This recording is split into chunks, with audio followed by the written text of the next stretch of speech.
فؤاد شغوف إلى ربه. السلام علیکم ورحمۃ اللہ۔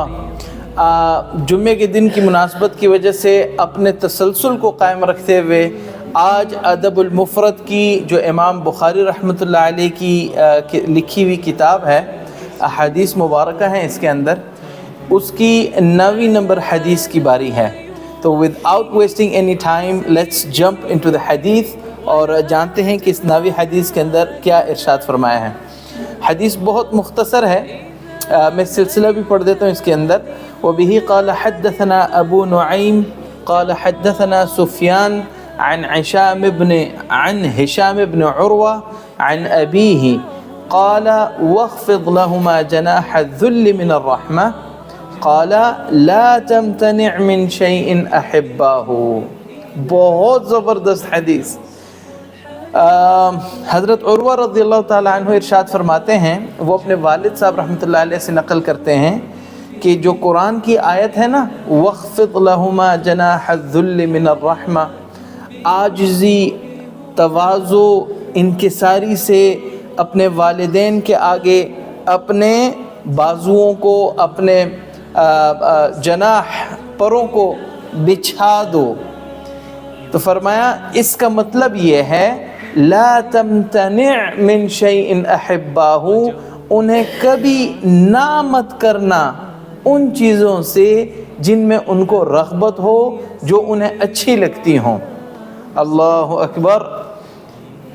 گزشتہ کل کی بات ہے، میرے والد صاحب، میں گھر ذرا سودا لے کر آیا تو اس میں چکن لے کر آیا تھا، مرغی کا گوشت۔ تو میرے والد صاحب نے اس کو دیکھا نا، تو مرغی کے گوشت کو دیکھ کر فرمانے لگے کہ بیٹا تھوڑا تھوڑا گزارے کے بقدر اپنے ساتھ چھوٹا گوشت بھی لے آیا کرو۔ تو انشاءاللہ تعالی میں یہ عزم کرتا ہوں، میرا یہ اپنے اندر میں نے جی میں یہ عہد پختہ ارادہ کیا ہوا ہے، I will never ever say no to what my parents love۔ میری والدہ رحمۃ اللہ علیہ کا اللہ ان کی مغفرت فرمائے، گزشتہ سال 28 مئی کو عشاء کی نماز کے دوران ان کی یعنی انہوں نے رحلت کی، انہوں نے پردہ فرمایا، ان کا انتقال ہوا، اور ٹھیک اس سے 24 گھنٹہ پہلے انہوں نے مجھ سے آئس کریم کا مطالبہ کیا تھا۔ اللہ ان کی مغفرت فرمائے، انہیں آئس کریم بہت پسند تھی اور ان کی طبیعت شدید خراب تھی۔ میں رات کے وقت گھر پہنچا اور میں انتہائی تھکا ہوا تھا، تو مجھے میری خالہ نے یاد دلایا کہ تمہاری اماں کی نے وہ مانگی تھی تم سے آئس کریم، وہ بھاگ کے لے آؤ۔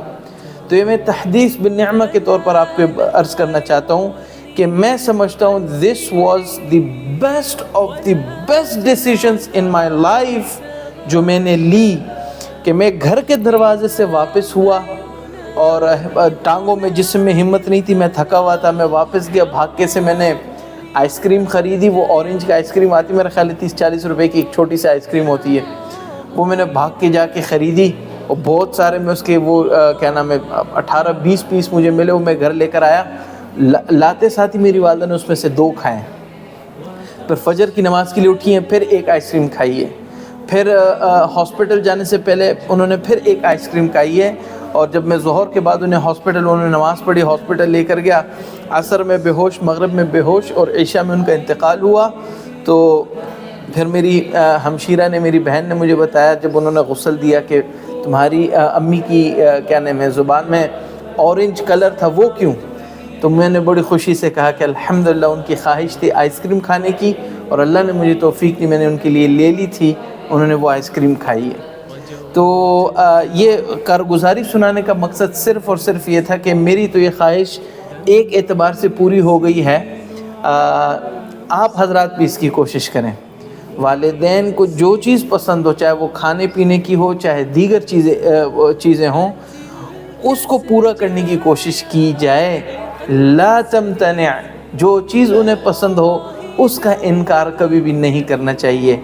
اسی وجہ سے اللہ رب العزت نے یہ بھی ارشاد فرمایا وَقَضَىٰ رَبُّكَ أَلَّا تَعْبُدُوا إِلَّا إِيَّاهُ، یہ تو فیصلہ ڈن ہے کہ اللہ کے علاوہ کسی کی عبادت نہیں کی جائے گی، اور اس کے ساتھ کا اگر کوئی پھر بڑا کام ہے وہ کیا ہے؟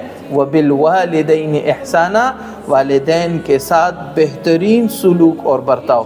اللہ ہم سب کو عمل کی توفیق عطا فرمائے. خود بھی عمل کی کوشش کریں اور یہ ویڈیو ان کے ساتھ بھی شیئر کریں جن سے ہم توقع رکھتے ہیں کہ ممکن ہے انہیں فائدہ ہو. لائک شیئر سبسکرائب کمنٹ سب کچھ کریں. اپنی دعاؤں میں ہمیں یاد رکھیں. اللہ ہمیں اخلاص عطا فرمائے. اور ابھی کے لیے اجازت دیں. انشاءاللہ اگلے جمعے کو دوبارہ ملاقات کرتے ہیں. تب تک کے لیے نمازوں کا اہتمام اور بڑوں کا احترام کرتے رہیں. السلام علیکم.